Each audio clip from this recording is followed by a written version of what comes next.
Estamos muy contentos con esta nueva serie de sermones evangelísticos basados en el Evangelio según Marcos.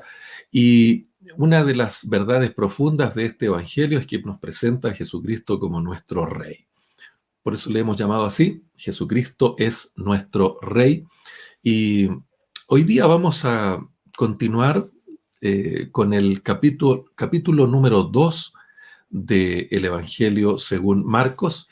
Y aquí vamos a encontrar la lectura bíblica para el día de hoy. Vamos a mirar en el día de hoy el tema la infancia de nuestro Rey Jesucristo. Y este tema lo vamos a desarrollar en 3 sermones. Hoy día vamos a ver la primera parte, que está eh, situada en Belén y Jerusalén. Aquí es donde van a desarrollarse los acontecimientos del pasaje que vamos a leer hoy día y que van a ser la base para nuestro sermón. Así que le voy a invitar a que abra su Biblia en Mateo capítulo 2, versículo 12. Mateo capítulo 2, versículo 12. Si usted ya lo tiene, vamos a leer la palabra del Señor y lo hacemos en el nombre de nuestro Señor y Salvador Jesucristo. Cuando Jesús nació en Belén de Judea, en días del rey Herodes, vinieron del oriente a Jerusalén unos magos, diciendo: ¿Dónde está el rey de los judíos que ha nacido? Porque su estrella hemos visto en el oriente, y venimos a adorarle. Oyendo esto, el rey Herodes se turbó y toda Jerusalén con él. Y convocados todos los principales sacerdotes y los escribas del pueblo, les preguntó dónde había de nacer el Cristo. Ellos le dijeron: en Belén de Judea, porque así está escrito por el profeta: y tú, Belén, de la tierra de Judá, no eres la más pequeña entre los príncipes de Judá, porque de ti saldrá un guiador, que apacentará a mi pueblo Israel. Entonces Herodes, llamando en secreto a los magos, indagó de ellos diligentemente el tiempo de la aparición de la estrella, y enviándolos a Belén, dijo: Id allá y averiguad con diligencia acerca del niño, y cuando le halléis, hacédmelo saber, para que yo también vaya y le adore. Ellos, habiendo oído al rey, se fueron, y he aquí la estrella que habían visto en el oriente iba delante de ellos, hasta que, llegando, se detuvo sobre donde estaba el niño. Y al ver la estrella, se regocijaron con muy grande gozo. Y al entrar en su casa, y al entrar en la casa, vieron al niño con su madre María, y postrándose, lo adoraron. Y abriendo sus tesoros, le ofrecieron presentes: oro, incienso y mirra. Pero siendo avisados por revelación en sueños que no volviesen a Herodes, regresaron a su tierra por otro camino. Amén.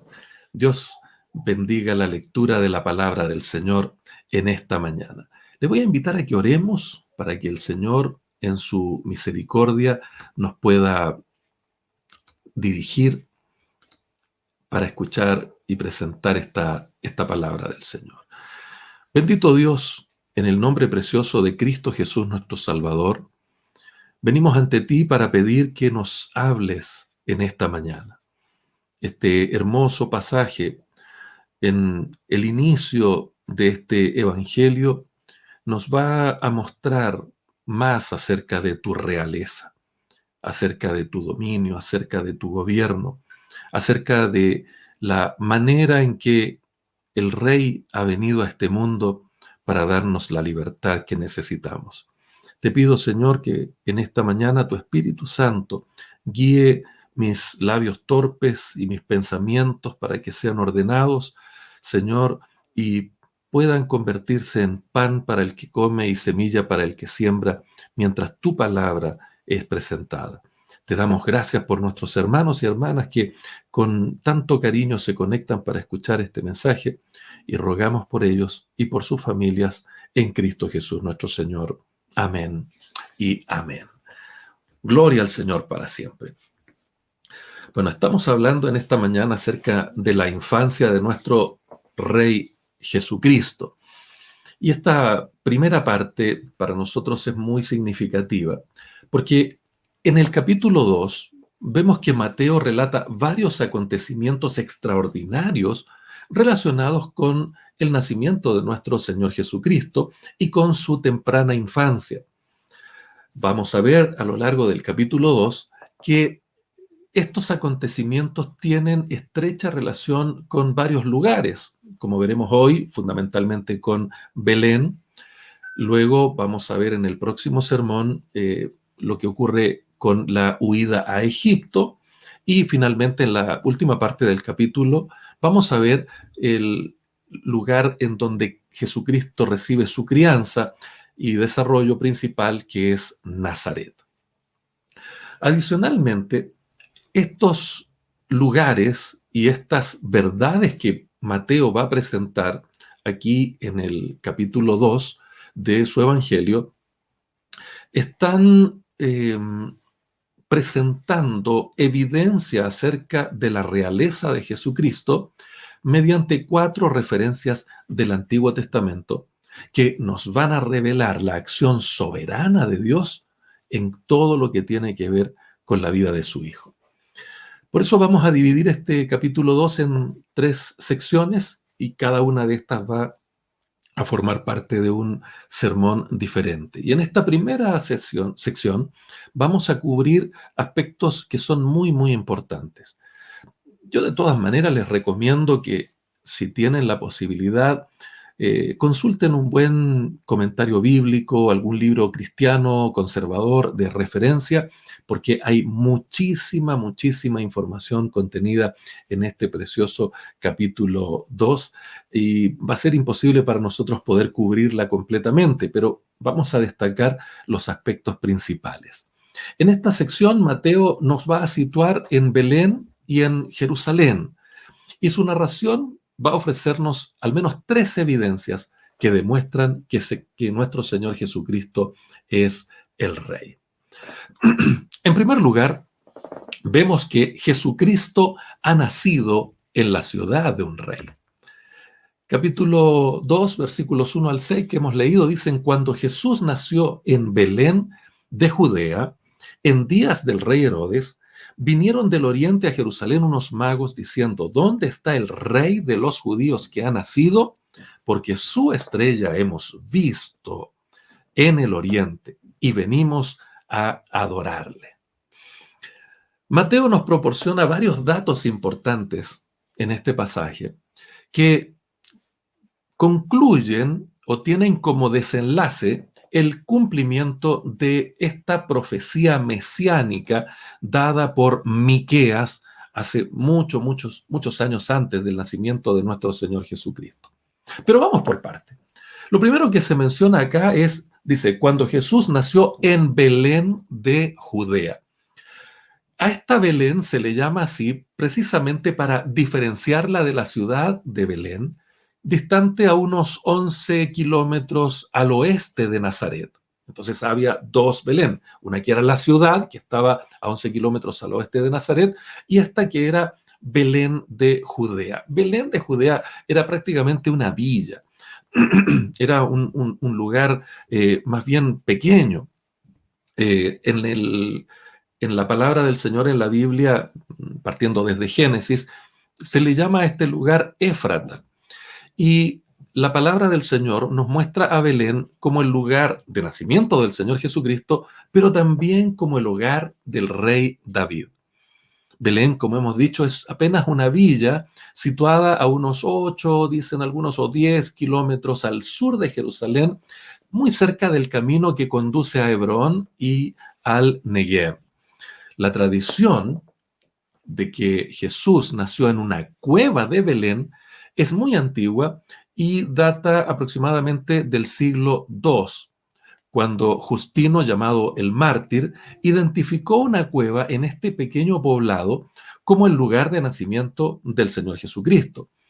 Así fue como en aquel lugar, sobre esta pequeña gruta, sobre esta cueva, se construyó una iglesia. Posteriormente, en el año 325, el emperador Constantino construye allí una basílica y que cubrió todo el complejo de cuevas que había en ese lugar en Belén. Posteriormente, en el año 529, la basílica de Constantino fue destruida en una revuelta instigada por samaritanos. Por lo tanto, un templo más grande todavía fue nuevamente edificado entre el 527 y el 565 por Justiniano. Quiero mencionar esto porque probablemente usted ha visto, si ha viajado a Israel, seguramente ha visitado la famosa iglesia de la Natividad y ha entrado a aquel lugar y se ha encontrado con una estrella de plata preciosa, muy hermosa, que, que indica lo que se piensa es el lugar exacto del nacimiento de nuestro Señor Jesucristo. Sin embargo, hay que saber que básicamente la estructura de ese templo, de ese lugar y donde está esa famosa estrella de plata, es precisamente parte de la estructura construida por Justiniano, ¿no? Para que usted tenga eso en cuenta. Pero más importante que definir el lugar exacto y comenzar a darle una especie de veneración casi idolátrica, lo que la palabra del Señor nos muestra es que Belén significa casa del pan y es allí donde nació nuestro Señor Jesucristo, que es el pan de vida. Y la conexión con el rey David es bastante clara. Jesús nace en un pueblo que también fue el hogar de un rey, como el rey David. Otro dato importante que nos presenta Mateo en este pasaje es que esto ocurre en días del rey Herodes. La crónica de Mateo es muy inteligente y es muy detallada para que podamos nosotros ubicar históricamente el nacimiento del Señor Jesucristo, para que lo podamos fechar con algún grado de certidumbre. Si miramos la historia secular, los registros indican que Herodes murió en el año 4 antes de Cristo. Esto indicaría que Jesús pudo haber nacido entre el año 5 y el año 6 de lo que es nuestro calendario actual. Hay que también señalar varias cosas acerca de este Herodes llamado el Grande. Una cuestión interesante que la vamos a ver luego en este mismo sermón con más detalle, es que él no era israelita, sino que era un idumeo, nacido en Edom, hijo de Antípater, el que designó Julio César en el año 47 como procurador de toda Judea. Los idumeos, durante la cautividad babilónica, tomaron todo lo que era la parte meridional del territorio de Judá y fueron forzados a circuncidarse por Juan Hircano aproximadamente en el año 125 a.C. Por esta razón, los idumeos eran nominalmente judíos, pero su religiosidad era tal vez tan superficial como lo era la religiosidad de Herodes, quien era un hombre realmente cruel y despiadado, como vamos a ver luego en este mismo sermón. En este pasaje también se destaca un hecho muy, muy excepcional, muy interesante. Y dice Mateo, vinieron del oriente a Jerusalén unos magos. Vinieron del oriente a Jerusalén unos magos. Y no tenemos tantos antecedentes como para definir quiénes eran estos magos. Es más, la tradición ha dicho que eran reyes magos, la tradición ha dicho que eran tres porque había tres regalos y hasta les han asignado nombres a cada uno de estos personajes. Sin embargo, la palabra del Señor no indica su número, no indica sus nombres, simplemente utiliza la expresión magos. Esta palabra, magos, en el griego original es magoi, que originalmente se refería a la casta sacerdotal de los persas y de los babilonios, como podemos ver en el libro de Daniel, principalmente en el capítulo 2, capítulo 4 y capítulo 7. Hay referencias a estos magos, a esta casta sacerdotal persa y babilónica. En otro pasaje bíblico en donde se utiliza esta palabra magos o magoi es en Hechos capítulo 13, versículo 6, pero allí se emplea con la connotación de hechicero. En cambio, Mateo usa este vocablo en el sentido más digno para señalar que estos eran hombres honorables de la de religión oriental. No hay claridad acerca del país de donde provenían.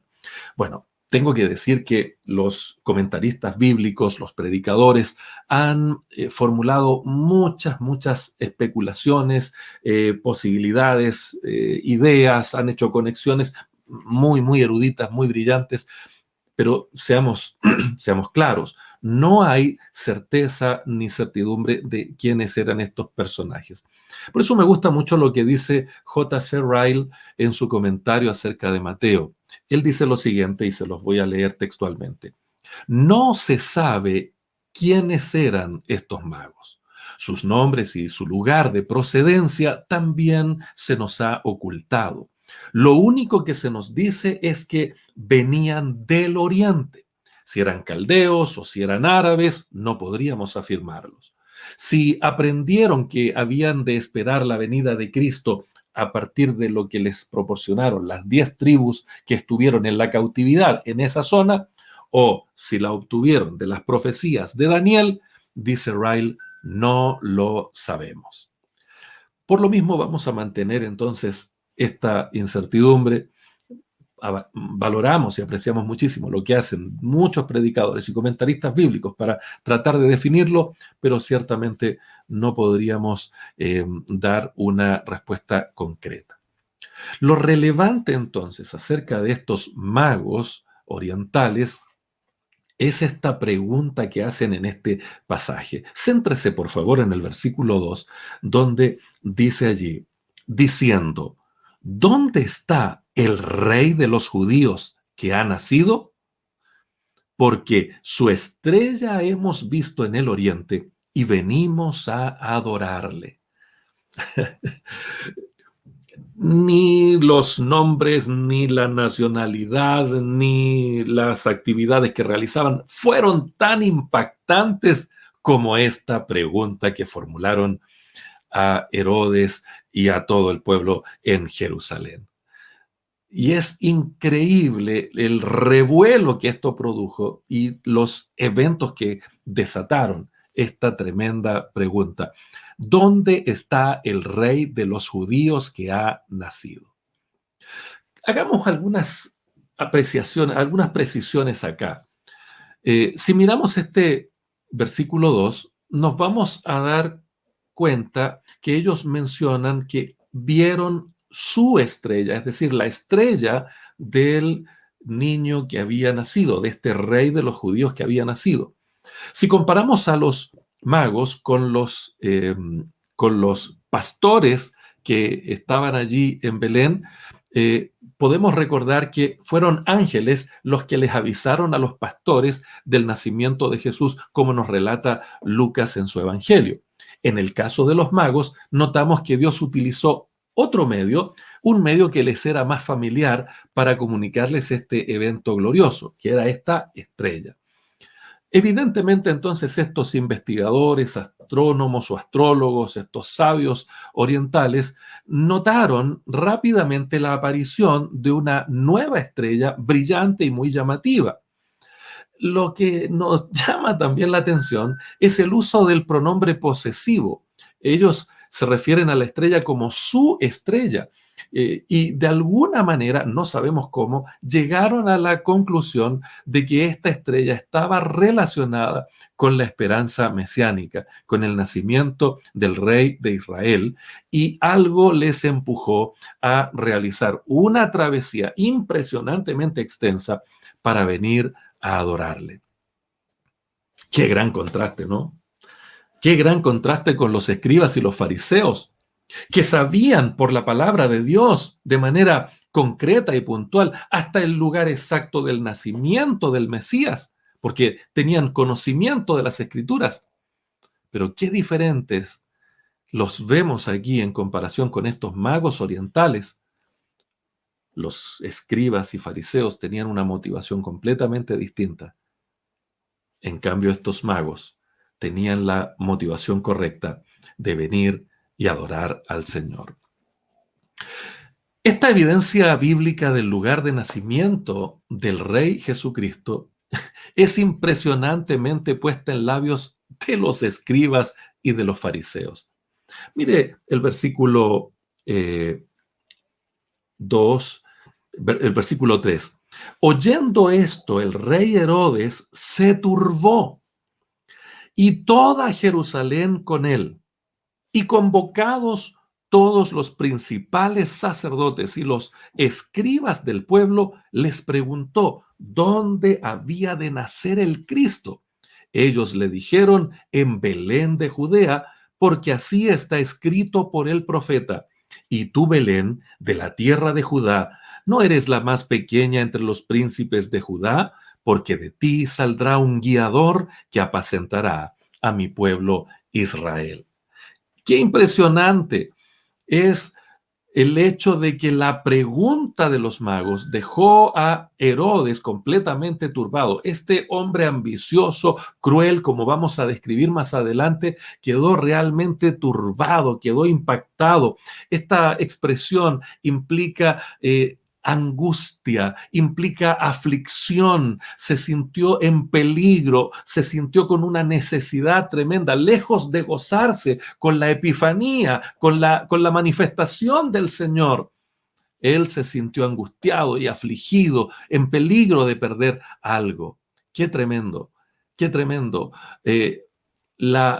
Y son precisamente los escribas y los fariseos los que dan a conocer esta evidencia bíblica del lugar del nacimiento del Señor Jesucristo, el lugar del nacimiento del Mesías. Ellos son los que mencionan la profecía de Miqueas.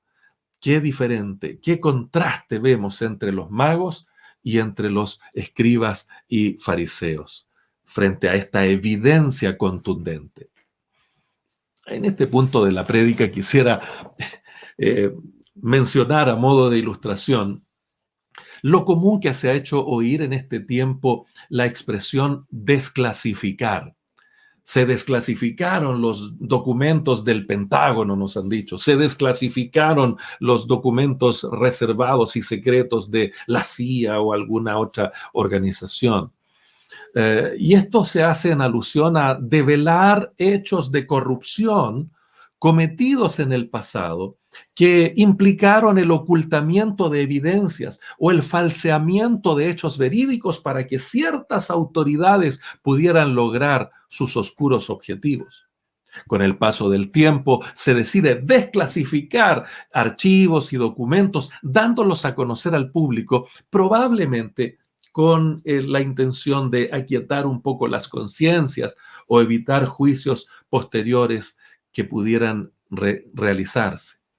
A diferencia de esta práctica actual y contemporánea de desclasificar información mucho tiempo después de los acontecimientos realizados que fueron ocultados, vemos que en este pasaje bíblico la evidencia del lugar de nacimiento del Señor Jesucristo es un hecho ampliamente conocido. No era oculto, no estaba escondido, era conocido de todos. Y aún más, el hecho del nacimiento del Rey, el nacimiento del Mesías, es refrendado y afirmado por extranjeros que no tenían nada que ver con Israel. Es más, llegan a esa convicción siguiendo una estrella. Una convicción profunda que les motivó a movilizarse para adorarle. A diferencia de estos escribas y fariseos, de este rey Herodes, que tenían la evidencia del nacimiento del Señor, pero esa evidencia les lleva a tomar decisiones bastante más oscuras. La pregunta para nosotros, después de leer este relato y empezar a conocer y escarbar en estos antecedentes, es: ¿qué haremos nosotros con la evidencia? ¿Vamos a sacar a relucir lo peor de nuestros pecados, oponiéndonos al legítimo rey, como lo hizo Herodes? ¿O caeremos de rodillas, adorando a Cristo, como lo hicieron los magos? Eso tenemos que responder en esta mañana, cada uno de nosotros. En segundo lugar, vemos que Jesucristo es tratado como enemigo de un rey. Los versículos 7 y 8 son muy significativos. Entonces Herodes, llamando en secreto a los magos, indagó de ellos diligentemente el tiempo de la aparición de la estrella.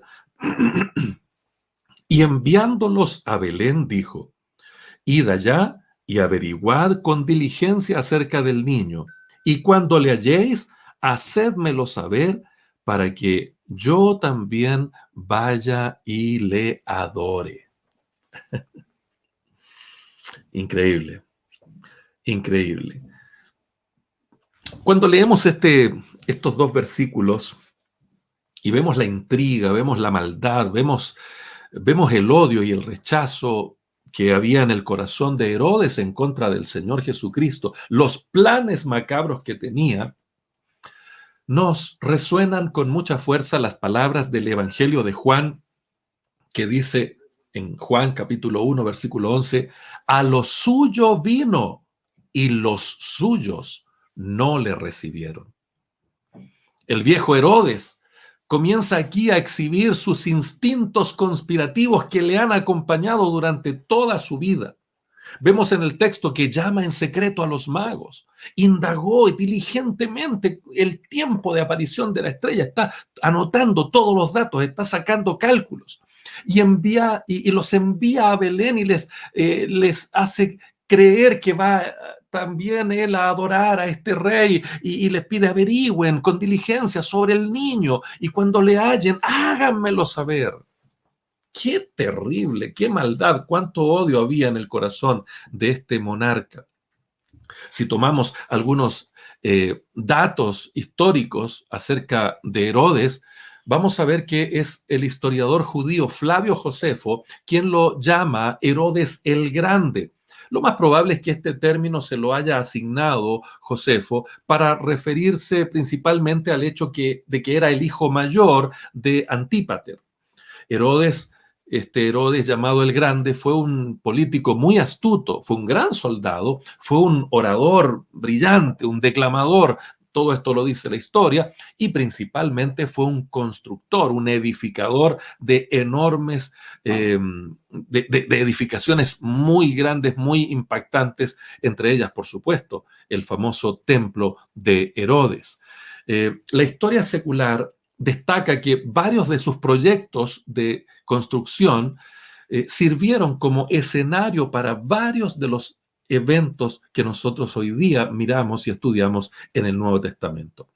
Déjeme comentarle cómo dividen los historiadores el reinado de Herodes.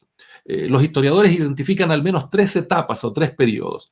Primero, entre el 37 al 27 antes de Cristo, llaman a esto el periodo de consolidación.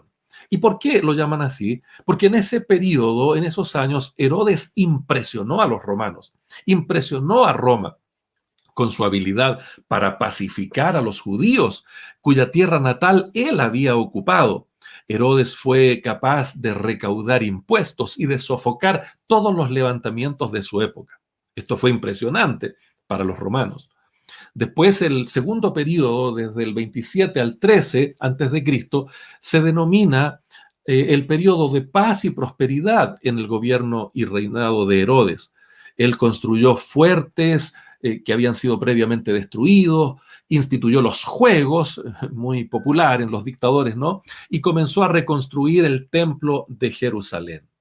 Un templo que obviamente era un templo para la adoración judía, pero él, para granjearse el favor de los judíos, desarrolla y despliega la edificación, reparación y edificación o reedificación de un templo realmente precioso y fastuoso. Y finalmente, al periodo comprendido entre el año 13 y el año 4 antes de Cristo, que es el año que los historiadores definen como el año en que muere, estamos entonces en la etapa final de la vida de Herodes, esto se caracterizó por las luchas internas dentro de su territorio, los malos entendidos con Roma, y todo esto adicionalmente marcado por una creciente inestabilidad de Herodes. Él estaba plagado de problemas con sus esposas y con sus hijos. Herodes, en otras palabras, a la luz de este pequeño resumen, vemos que se fue convirtiendo paulatinamente en un tirano paranoico. Entonces, cuando llegan los magos de Oriente, se encuentran con Herodes en el peor momento de su vida. En el periodo ya de vejez previo a su muerte, con conspiraciones en su corazón, con muertos cargados en su conciencia, con acciones terribles, con una actitud rastrera hacia los romanos. La historia describe todo esto. Las fortalezas que construye Herodes en su etapa previa reflejan lo paranoico que se había convertido, ya que estas fortalezas le proporcionan un refugio cuando se sentía él amenazado. Todos parece que querían quitarle el reinado, todos querían quitarle lo que tenía, todos querían de alguna manera matarlo. Esa es la imagen que tenemos de Herodes a la luz de la historia en este periodo final, cuando ocurre el nacimiento del Señor Jesucristo. De hecho, cabe señalar que el historiador judío Flavio Josefo, en su libro Las guerras de los judíos, nos da una descripción de cómo ejecutó Herodes a sus dos hijos, a dos de sus hijos. Dice Josefo de la siguiente manera: también envió a sus hijos a Sebaste, una ciudad no lejos de Cesarea, y allí ordenó que los estrangularan. Y este fue el final de Alejandro y Aristóbulo. Para que usted tenga una idea, Herodes se casó con 10 mujeres y tuvo 15 hijos. Según Josefo, Herodes era tan protector de su esposa favorita, Mariamna I, que dio instrucciones a sus soldados para que la mataran en caso de que a él le pasara algo mientras viajaba al extranjero.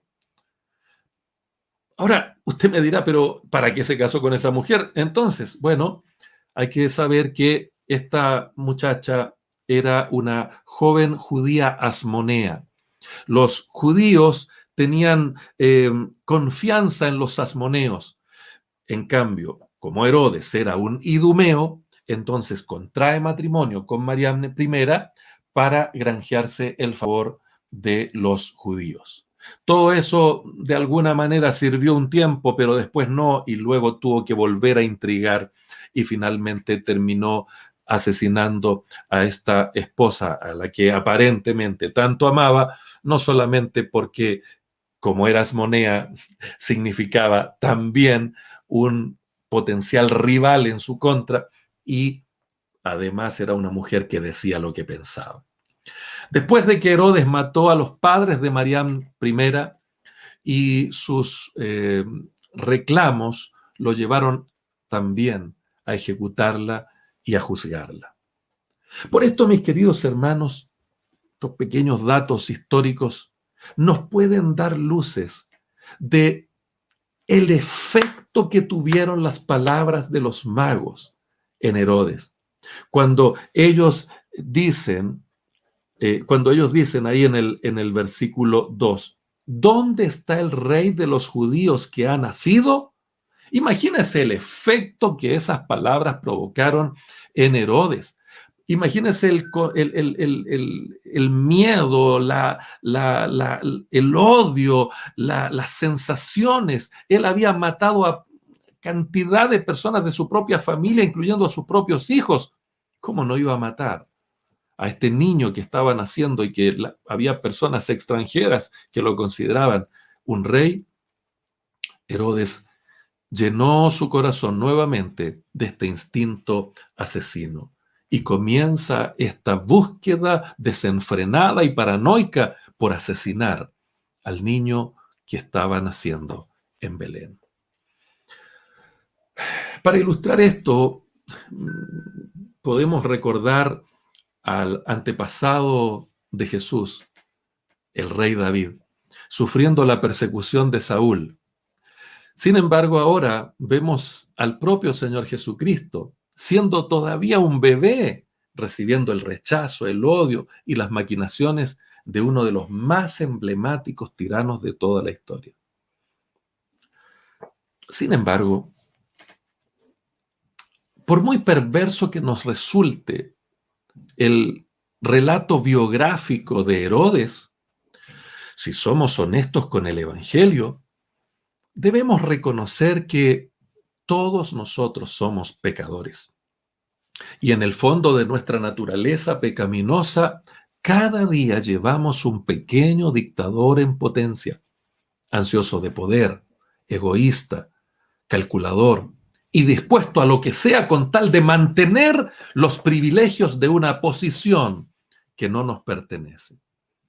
No olvidemos que Herodes no era judío, sino un idumeo usurpador. Por eso en esta mañana necesitamos que este libro que nos presenta el Evangelio nos muestre también esa verdad del Evangelio que dice que todos los seres humanos hemos nacido en pecado. Y cuando aceptamos esta verdad del Evangelio, también tenemos que mirar en la palabra del Señor todos estos ejemplos terribles que nos muestran hasta qué niveles puede llegar el pecado de un ser humano cuando el egoísmo, el orgullo, la avaricia nos hace sentir como miserables reyesuelos.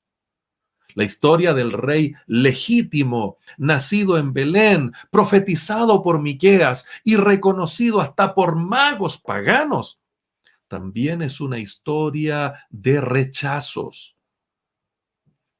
Y mientras no reconozcamos nuestra naturaleza pecaminosa y nos arrepintamos de ella y nos convirtamos a Cristo, seguiremos estando en las filas de Herodes, el falso rey que aún después de viejo, enfermo y paranoico, sigue aferrándose a una corona ajena. Finalmente, la tercera evidencia que encontramos en este pasaje es que Jesucristo es honrado con obsequios de un rey. Veamos una vez más los versículos 9 al 12 que dicen: ellos, habiendo oído al rey, se fueron, y he aquí la estrella que habían visto en el oriente iba delante de ellos, hasta que llegando se detuvo sobre donde estaba el niño. Y al ver la estrella, se regocijaron con muy grande gozo. Y al entrar en su casa vieron al niño con su madre María y postrándose lo adoraron. Y abriendo sus tesoros le ofrecieron presentes, oro, incienso y mirra. Pero siendo avisados por revelación en sueños que no volviesen a Herodes, regresaron a su tierra por otro camino. El relato en esta sección del capítulo 2 continúa con los magos. Cuando los sabios comenzaron la última breve etapa de su largo viaje, es decir, desde Jerusalén hasta Belén, volvieron a descubrir la dirección divina de la estrella que brillaba sobre ellos. He aquí la estrella que habían visto en el oriente iba delante de ellos, hasta que llegando se detuvo sobre donde estaba el niño. Qué precioso. Note usted entonces cómo esta llegada de los magos hasta Jerusalén fue una especie de lapso en su viaje para encontrar al rey que está naciendo. Probablemente ellos imaginaron que la capital, la parte más importante de Israel, es decir, Jerusalén, que esto iba a ocurrir allí. Sin embargo, luego de continuar su camino, se regocijaron con muy grande gozo al ver la estrella. nuevamente. La estrella que les guió para salir desde su lugar de origen en dirección hacia Israel, y ahora la ven nuevamente delante de ellos, guiándoles hasta donde estaba el niño, ahí en Belén, muy de acuerdo con lo que habían escuchado de parte de los escribas y fariseos, quienes mencionaron la profecía de Miqueas que señalaba el lugar de nacimiento del Señor. Al ver la estrella se regocijaron con muy grande gozo. ¿Por qué? Porque su travesía estaba llegando a este destino largamente esperado.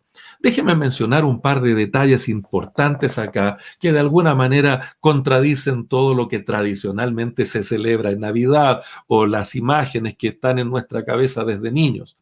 Vea usted que en el versículo 11 dice, al entrar en la casa, vieron al niño con su madre María.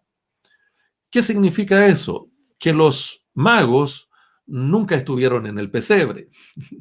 Los magos no los podemos poner ahí al lado del pesebre porque los magos se encontraron con el niño y con su madre María ya en una casa. A diferencia de los pastores que estuvieron presentes en el pesebre la misma noche del nacimiento del Señor Jesucristo. Mateo nos da esta aclaración y es muy interesante. Dice, al entrar en la casa, no al llegar al pesebre, al entrar en la casa vieron al niño con su madre y postrándose lo adoraron. Ya no estaban entonces en el pesebre, estaban en una casa. La pequeña familia de José, María y el niño siguen viviendo en una relativa pobreza, por lo menos durante 40 días posteriores al nacimiento del Señor Jesucristo. Vea usted en Lucas, por favor, si tiene la posibilidad, abra su Biblia en Lucas capítulo 2, versículos 22 al 24. Doy lectura a ese pasaje. Dice, cuando se cumplieron los días de la purificación de ellos, conforme a la ley de Moisés, le trajeron a Jerusalén para presentarle al Señor.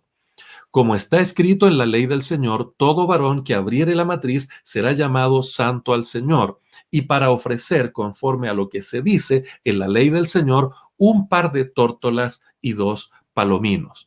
Si usted lee el capítulo 12 de Levítico, los versículos 2 al 8, está este requerimiento, está esta normativa. Pero note usted entonces cómo ellos, incluso José, María y el niño, vinieron a Jerusalén para llevar a cabo esta ofrenda. Si los magos de Oriente con sus preciosos regalos hubieran llegado dentro de este periodo de los 40 días que tenía que desarrollarse esta purificación, sin duda alguna que la ofrenda de María habría sido un poquito más generosa que 2 tórtolas y 2 palominos, que era la ofrenda de la gente pobre. Por lo tanto, vemos que es muy claro que José y su familia habían dejado ya el establo de la posada, quizá un poco después del nacimiento del niño y ciertamente antes de la llegada de los magos. Ahora ya no están en un refugio para animales, sino que están sin duda alguna en una casa, tal vez de algún familiar, no lo sabemos, eso no lo dice el texto bíblico. Pero sí, claramente el texto dice acá que entraron a la casa. Otro dato interesantísimo y que vale la pena mencionar en este pasaje es que cada vez que Mateo menciona al niño, al Señor Jesucristo, dice con su madre María, para que la identidad del Mesías esté claramente identificada. Para no decir que, no, que se trató de otro niño, no, es Jesucristo, el Hijo del Señor, el Hijo de Dios. Y añade con su madre María. Y otra cosa interesante de esto es que cada vez que Mateo menciona a la madre y al bebé, lo que hace es nombrar primero al niño y luego a su madre. Eso lo vemos en el versículo 11, en el 13, en el 14, en el 20 y en el 21 de este pasaje. Si usted lo quiere subrayar, se menciona claramente acá. Dice, mire el versículo 11, al entrar en su casa vieron al niño con su madre María. Lo mismo en el versículo 14, 20, 21, etc. Siempre se menciona al Señor Jesucristo primero. Y esto es muy consecuente con lo que el apóstol Pablo dice en su carta a los colosenses, para que en todo tenga la preeminencia. Finalmente, vemos que por fin estos magos orientales llegan hasta esta casa, ven al niño y a su madre y postrándose lo adoraron. No podemos saber qué alcances tuvo esta adoración, si es una adoración con pleno conocimiento del mesiajo, de la deidad del Señor Jesucristo. No lo sabemos. Pero qué hermoso es ver esta adoración genuina de personas que no tienen mayor relación ni siquiera con el pueblo de Dios y ponerla en contraste con lo que hoy día parece ocurrir con el pueblo de Dios. Hoy día que tenemos mucha más luz que la que tuvieron los magos de Oriente, tenemos toda la revelación escrita en la palabra del Señor. Y qué difícil es encontrar verdaderos adoradores que adoren al Señor en espíritu y en verdad. Por último, estos magos dice que abriendo sus tesoros le ofrecieron presentes, oro, incienso y mirra. No podemos dejar de ver acá la providencia de Dios, que probablemente anticipándose a esta huida que tuvo que realizarse después, como veremos en los siguientes sermones, a Egipto para proteger al niño, los recursos necesarios estuvieron allí con este oro, con este incienso, con esta mirra. Allí estaban los recursos necesarios para que una familia de escasos recursos pudiera hacer un viaje tan oneroso y tan significativo para mantener protegido al niño. Dios es providente. Con respecto a estos obsequios, me gusta mucho lo que el erudito William Barclay nota en sus comentarios. Él hace una mención a Séneca, que dice que en Partia uno solo podía acercarse a un rey trayéndole dones o regalos. Barclay sigue diciendo, el oro era el presente más apropiado para un monarca. Y por supuesto que lo era para el rey que había nacido, quien iba a ser rey de reyes y señor de señores. El incienso, dice Barclay, era para los sacerdotes, puesto que eran ellos quienes lo ofrecían en el templo, de modo que era muy adecuado para quien sería nuestro sumo sacerdote. Pero la mirra era algo que les daban a los que iban a morir. De modo que fue particularmente apto para el Hijo de Dios, que descendió con el fin de morir en la cruz, los tres dones. Predijeron que Él sería el verdadero Rey, el perfecto sumo sacerdote y el supremo Salvador de los hombres. Las evidencias, mis queridos hermanos, están a la vista. Emmanuel es Dios con nosotros. Él es el legítimo Rey. Entonces, nos quedan solo dos opciones. La primera es, ¿seguiremos rebelándonos en su contra? ¿Rechazándole? ¿Robando su corona y su gloria? Como hace Herodes. ¿O nos vamos a postrar delante de él, poniendo nuestras tenues coronitas ante sus pies, al lado de magos paganos y humildes pastorcillos? Lejos del palacio, lejos de la corrupción, lejos de la intriga de un moribundo rey impostor. ¿Qué decisión va a tomar usted con estas evidencias delante suyo? ¿Qué dirección va a seguir su vida? ¿Qué va a hacer con este rey que ha nacido? El Evangelio de Mateo no es simplemente un libro de biografías o de historias o de aventuras. Es un evangelio. Es una demostración de que Jesucristo es quien dijo ser, pero también es una apelación a quienes leemos este Evangelio? ¿Rechazaremos al Mesías como lo hizo este rey impostor paranoico que al poco tiempo murió? ¿O recibiremos a Cristo, el Señor, como nuestro único y personal Salvador?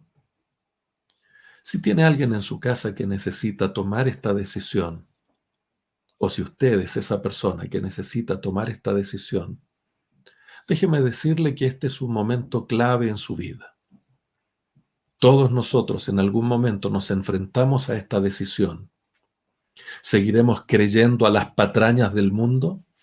¿Seguiremos en nuestro egoísmo rechazando la misericordia y la gracia del Señor? ¿Seguiremos intentando mantener nuestros privilegios, nuestros placeres, nuestros gustos, nuestros deleites, el control de nuestras vidas? ¿O realmente reconoceremos que Él vino para salvarnos de nuestros pecados y aceptaremos gustosos su gracia y su misericordia? Déjeme acompañarle a orar en esta mañana. Tal vez usted piense que la decisión más importante que va a tomar hoy día lo va a plasmar en un papel, en un sufragio, pero la decisión más importante que vamos a tomar en nuestra vida no es elegir un concejal, un alcalde, un presidente, un hombre o una mujer que va a escribir una nueva constitución. Eso es una cosa importante en nuestro país hoy día, muy bien, pero la elección más importante es decidir quién va a gobernar nuestro corazón. Si seguiremos siendo nosotros mismos como un oscuro rey Herodes, o si vamos a dejar que el legítimo rey se siente en el trono de nuestro corazón para que el curso de nuestra vida sea realmente bendecido. Déjeme orar por usted en esta mañana para que la decisión sea correcta.